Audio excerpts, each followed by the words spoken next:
Good day, welcome to News Now on TV360. I am Thelma Okuru. A kidnapped kingpin in Nigeria, Chukwudumeme Onwamadike, also known as Evans, has pleaded guilty before a Lagos High Court. Evans, who has been in police custody since June 10, was charged with murder, armed robbery, kidnapping, amongst other crimes. He was arraigned alongside 5 members of his kidnapping gang, including 4 men and a woman who pleaded not guilty to the charges. After listening to their plea, the judge ordered the defendants to be remanded in prison and adjourned the case till October 19th. Evans has been described as the most notorious, high-profile kidnapper in Nigeria, collecting not less than $5 million before he was arrested by the police force. Nigeria's Ministry of Justice has set up an investigative unit to coordinate criminal cases in the country. Minister of Justice and Attorney General of the Federation, Abubakar Malami, says the unit will address the rejection of vital evidence in the course of prosecuting criminal cases on behalf of the government. He says this unit will investigate and form part of every investigation in Nigeria for successful prosecution of corruption cases. A coalition of civil society groups has staged a protest in Lagos demanding that the government increase the tempo in the fight against corruption. Led by civil rights activist Joe Odumakin, the group marched to the Lagos State Government House in Ikeja, where they met with government officials to pass their message. It is a well-known fact that since President Muhammadu Buhari assumed office in 2015, he has made the fight against corruption a key priority. But for this group, much work still needs to be done. They want the government to intensify the fight.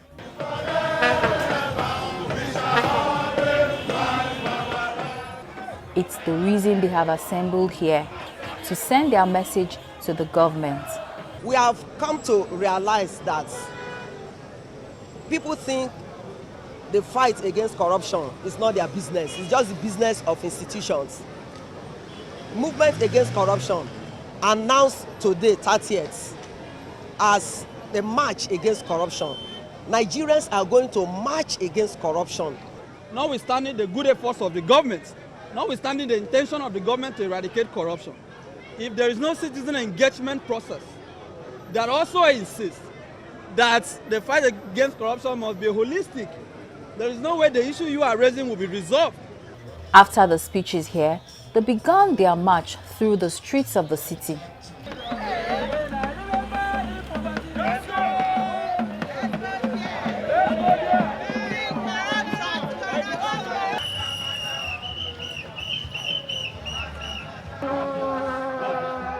Their destination, the Lagos State Government House.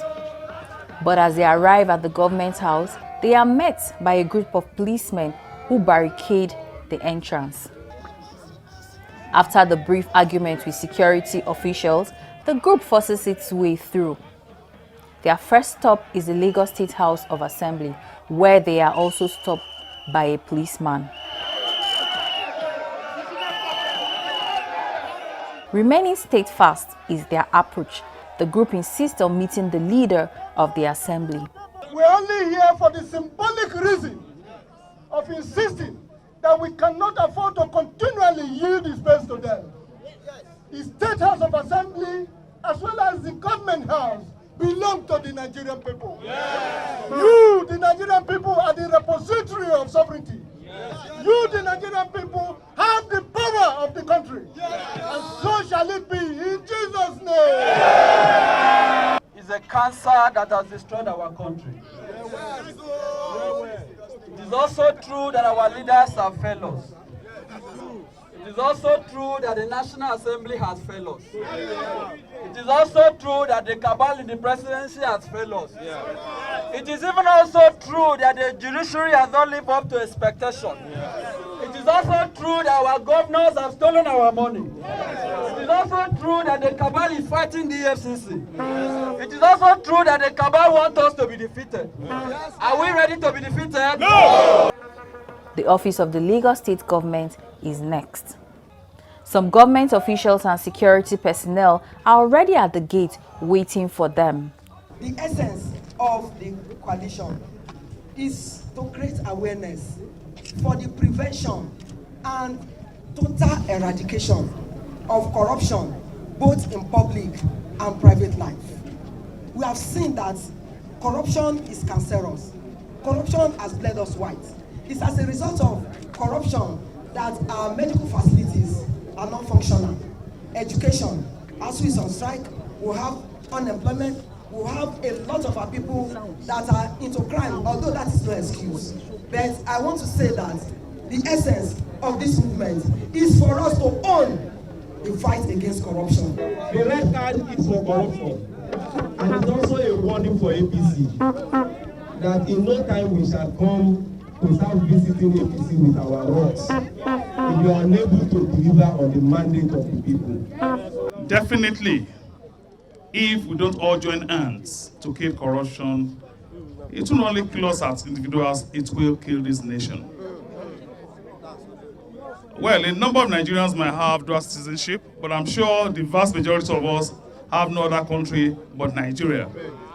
This is the time for all of us to join hands together, and I can say that by this token, I want to assure you of the support of the Lagos State government, our officials, elected and unelected, of our support for this group to ensure that we take this campaign to all nooks and crannies of Lagos State and Nigeria to ensure that the desired purpose of killing corruption is achieved.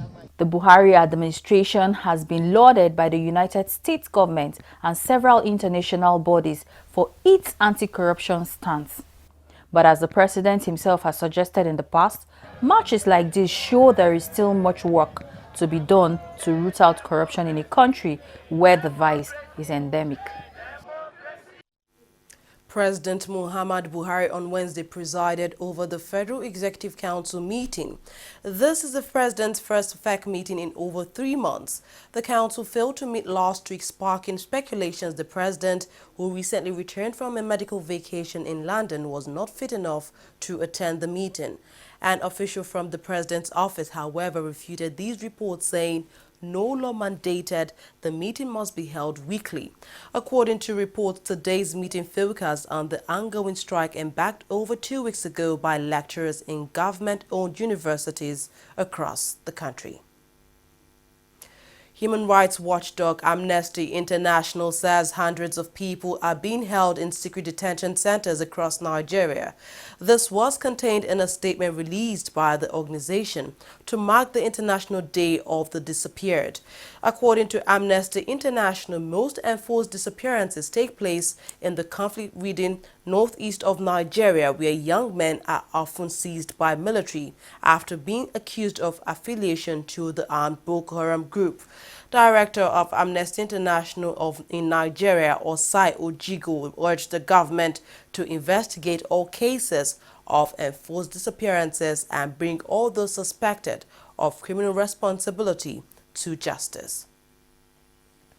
The Niger Hospitality and Tourism Conference is an annual event hosted by Jumia Travels to foster interaction among stakeholders in the Nigerian tourism sector. This year, it seems to be a different ballgame as the government was fully represented at the event. Ngozi Okoye was there and now reports. It is an insightful session where stakeholders in the tourism sector in Nigeria have gathered to brainstorm on how the country could fully harness the enormous potential of tourism to grow the Nigeria economy. Organizers are hoping to build a synergy among key players in the industry to develop a sector that has for long been undertapped. Tourism in Nigeria today is not yet where it needs to be, in the sense that, as you would have seen today, there are a lot of industry practitioners that are working disjointedly, and we want to be that melting pot. We want to be the ones to put everything together. So is it the hotel stays, is it the flights, is it the tours, the packages? We want to bring it all together. We want to have one beautiful product in hospitality and tourism tourism to showcase to our customers. So both people traveling locally and people will want to package Nigeria as a tourist destination for internationally. Despite being richly endowed with some of the best tourist attractions, Nigeria has for long abandoned the sector. But with the government now very keen on diversifying the country's economy, tourism is now beginning to get serious attention. But there are still some teething challenges. There's the presidential order on the ease of doing business, on immigration, on airport experiences, etc.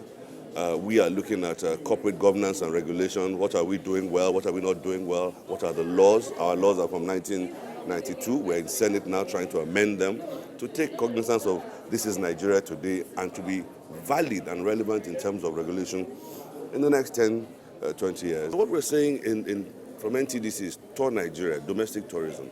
So don't change Naira to dollar to buy tickets. Don't go and apply for visa to pay for visa to go there. Don't roam your phone, which is consuming foreign exchange when you get there. Tour within Nigeria. It is not just the federal government that is beginning to turn its focus on tourism. States with some very attractive tourist sites are also keying in. There's a lot that has been done. Many governments, like the governments across the state, has put in a lot of resources to ensure that our infrastructure is being constantly developed. And we hope that other state governments and the federal government will take a leaf from that. One of the major focus of this year's conference is the use of new media as a tool for merchandising. Some of the players gave their success stories on the use of new media. Social media has been so great for us. Instagram especially. On our tours, we usually ask people where they heard about us, and most people say Instagram. In fact, someone made a joke one time that I had to start paying tithes to Instagram. So what we do is we post on Instagram and then we automatically post on Twitter, so you can come back to Instagram. So I agree that Instagram is the best. We started posting. Yes, in the beginning our pictures were not very clear, they were probably not very catchy, but you'll see a nice picture of a beach and you're like, oh, it looks nice, how can I, and I did this for like about 1 or 2 weeks and I get a call. This is sure a great platform for stakeholders in the tourism sector to meet, talk, strategize and propose solutions. The challenge remains taking the solution out of this hole and applying them in practice to grow a sector many see as an untapped gold mine. Ngozi Okoye, TV360, Lagos. The National Association of Nigerian Students, NANS, has given the Nigerian government a 21-day ultimatum to resolve issues leading to the strike by the Academic Staff Union of Universities, ASU. Academic activities in state and federal universities in the country have crippled following the nationwide strike action by ASU for over 2 weeks. The student union, in a statement issued by its president, Chinonso Obasi, warned students would shut down the country if nothing is done to address the strike action. A planned meeting on Tuesday between ASU and the Nigerian government failed to hold after ASU failed to show up. The Nigerian National Petroleum Corporation, NNPC, says it has reshuffled the management staff of some units of the corporation. Its spokesman, Undu Ugumadu, in a statement said 55 management staff were affected in the exercise. Ugumadu says the new appointments would not only help to position the corporation for the challenges ahead, but would help fill the gaps created due to legal retirement of the staff. A group led by Nigerian entertainer Charlie Boy is demanding the repatriation of former Minister of Petroleum Diziani Alison Madueke. She has been linked to several high-profile cases worth several billions of dollars that has left the country in shock. The group converged at the headquarters of the Economic and Financial Crimes Commission EFCC in Abuja to drive home their demands. This woman has been in London enjoying herself and enjoying her loot. As concerned citizens of our great country, we believe that the government has focused too much on the media trial of the former petroleum minister. We believe that the best line of approach is to put her on trial, since it obviously appears that the federal government is not willing to assist the British government to prosecute her, like it was done in the case of James Ibori.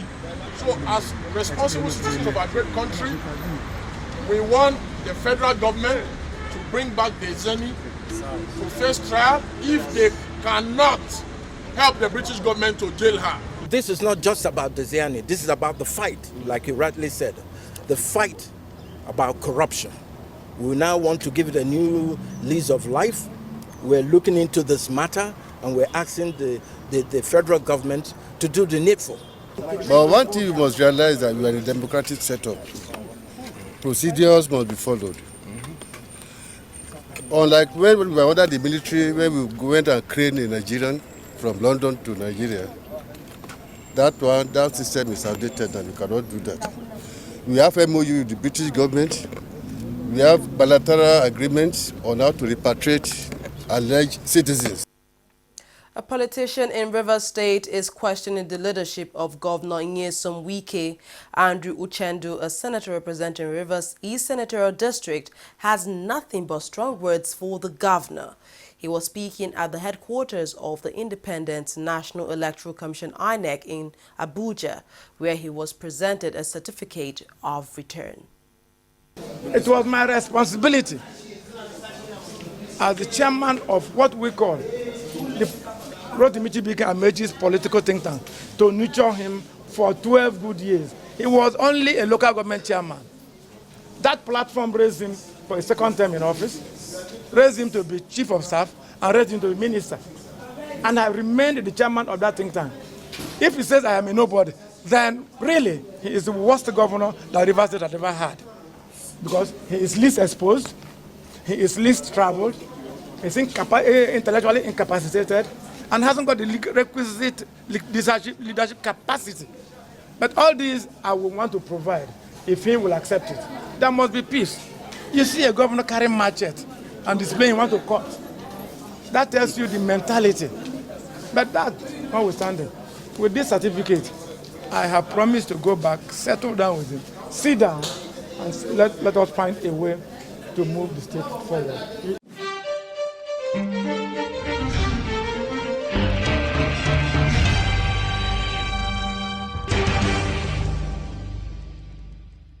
Corruption not in my country.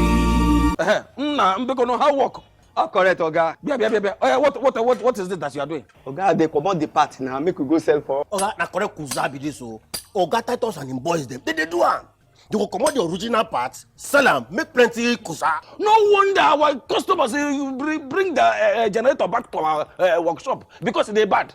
And not because of stuff. Now because they overuse the generator. Plus say NEPA no they give them electricity. Before I open my eye, Makachuku look at my talk in the heaven. Replace this original generator parts back inside this generator of my customer. In short, before una do am, front jump. One, front jump. 1, 2, 1. Stealing of generator parts or changing of original parts to a fake one. That is corruption. Not in my country. Corruption not in my country.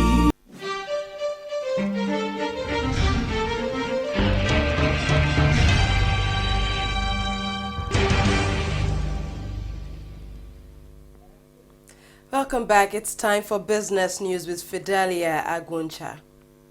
Thank you, Thelma. The Nigerian government, in collaboration with Total Exploration and Production Nigeria Limited, has signed a domestic gas supply agreement with the Gas Agreement Company of Nigeria and Greenview Oil and Gas for the construction of $500 million mini liquefied natural gas plant in Nigeria. When completed, it will be the first ever mini liquefied natural gas plant in the country. The government is promoting the deal as a clear demonstration of its commitment to shift its focus away from oil to natural gas, which the country has in abundance. The project, when completed, would become Nigeria's first domestic LNG plant, taking up 74 metric million standard cubic feet of gas supplied from a nearby oil field in the southern Rivers State. It's a very milestone day for us. It is the beginning of many to come. And under the leadership of His Excellency President Muhammad Buhari, we're going to be poised to see whatever we can do to provide the needed incentives that this sector needs to be able to move adequately and fairly fast out from an oil-focused zone into a gas-focused zone. Obviously, we're going to be looking at the PEF type models. How do we ensure that gas is provided both in the north and in the south at about the same pricing equation? Because right now, most of the industries in the north are dying because of inability to provide power, quite frankly, to some of the industries there at competitive prices. We will have 3 trains with a production of 2,000 tons. Now, the capacity of the infrastructure we have built is to go up to 8 trains. So that means we'll go up to a production of 5,000 tons of LNG per day. Once we achieve this, we will be at about 10% of the production of water.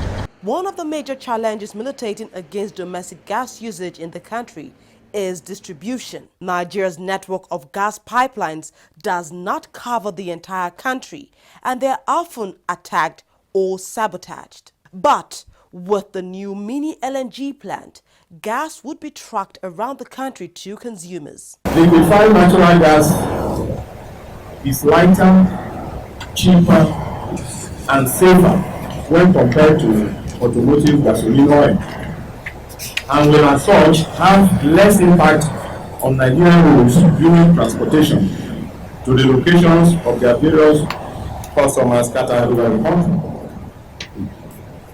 Also, worthy of note is the fact that this agreement will give a major boost to embedded power generation in Nigeria. It is a challenge to very many other investors who have been looking for how to be able to access and distribute gas in the absence of pipelines. This doesn't take away the need for pipelines. We're going to continue to work on providing pipelines. But what this does is that we no longer can wait. We can actually move fairly quickly in a robust manner to get gas up in the north. The work that still needs to be done is to find how they want to ensure that the payment issues are dealt with and the financing is bespoke, so that both the producer of the gas and the individual who takes the responsibility to distribute it are both adequately paid. The deal will be carried out in collaboration with Total Exploration and Production Nigeria Limited, the gas aggregation company of Nigeria, and Greenville Oil and Gas. The project, when commissioned, will give a boost to the development of compressed natural gas. Sectors such as electricity, transportation, as well as other industrial users would benefit from it. Nigeria's state oil firm NNPC says it has increased daily average natural gas supply to the nation's gas power plants by 123% to 730 million standard cubic feet per day. The NNPC in its June 2017 monthly financial and operations report said the gas supply was for June as against 327 million standard cubic feet per day in the corresponding period in 2016. The report also stated that gas supply to power plants increased slightly by 0.13% from 729 million standard cubic feet per day in May 2017 to 730 million standard cubic feet per day in June 2017.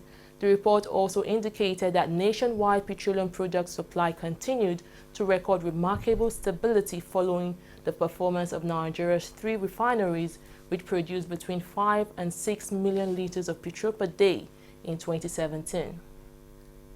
Crude oil, slid and gasoline futures hit their highest since May 2015 on Wednesday as flooding and damage from Tropical Storm Harvey shut over a fifth of U.S. refineries, curbing demand for crude, while raising the risk of fuel shortages. Brent crude was down 52 cents at $51.48 a barrel, while U.S. crude fell 42 cents to $46.2 a barrel. Hurricane Harvey made landfall on Friday as the most powerful hurricane to hit Texas in more than 50 years. In addition to shutting oil refineries, about 1.4 million barrels of U.S. crude production has been disrupted, equivalent to 15% of total output, according to a report from Goldman Sachs. Well, that's all on business. More stories coming up. Do stay tuned.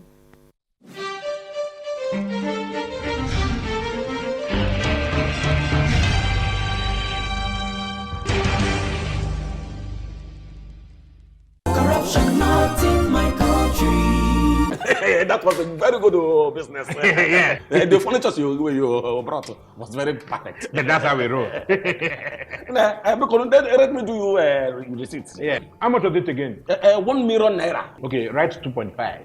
Mbano. The deal was for 1 million naira now. Okay, write 3 million. I'll give you 500. Oh no, I doesn't do business like that now. Yeah. In that case, give me back my check. Let me go and look for someone that understand business. Take. Your loss. It is only for incorruptible customers. What are you talking? Now get out. What kind of this? You will just die. No, you will die. That is the door. Now get out from here. Rubbish. Look, my people. Make una only add money for original invoice price. That's not corruption. Say no. Not in my country. Corruption not in my country.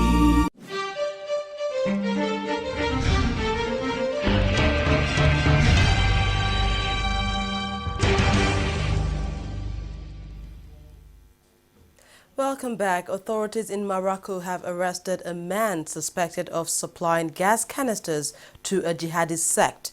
The cell carried out a double attack in Catalonia earlier this month that killed 16 people. Authorities detained the unidentified suspect in the Moroccan city of Casablanca.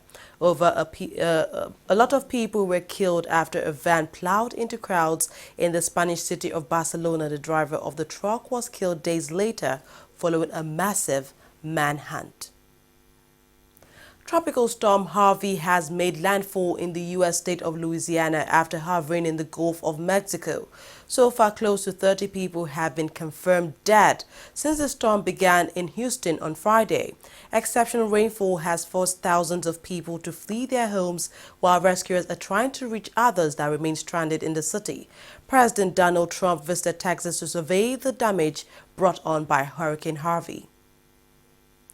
Nigeria's basketball team, the Tigers, today stopped by the presidential villa for a visit with President Muhammadu Buhari. The president met with the AfroBasket champions at the council chambers to celebrate their victory in Mali. President Buhari pledged to award each player with the sum of ₦1 million, while the officials will receive $500,000.